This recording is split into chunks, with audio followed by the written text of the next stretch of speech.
আমার কাছে তোমরা অনেকেই জানতে চেয়েছো ড্রাগন গাছ কোন সময়টাতে আর কিভাবে লাগালে গাছের বৃদ্ধি খুব ভালো হবে। দেখো, আমার মনে হয় তোমরা যে কোনো ধরনের ফলের গাছ যদি সেপ্টেম্বর কিংবা অক্টোবর মাসের দিকে লাগাতে পারো তাহলে খুবই ভালো হয়।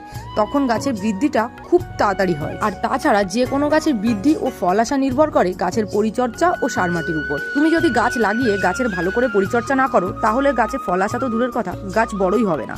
আর যদিও বা বড় হয় তাহলে ফল আসতেও অনেকটাই লেট হবে। পরিচর্যা মানে সারাদিন যে গাছটাকে নিয়ে তোমাকে বসে থাকতে হবে সেটা কিন্তু নয়। এই দেখো, আমি কিছু নতুন ফল গাছের চারা নিয়ে এসেছি, সেগুলোকেই এখন রিপোর্টিং করছি। গাছগুলিকে ছোট গ্রো ব্যাগ থেকে তুলে বড় গ্রো ব্যাগে বসানো হবে।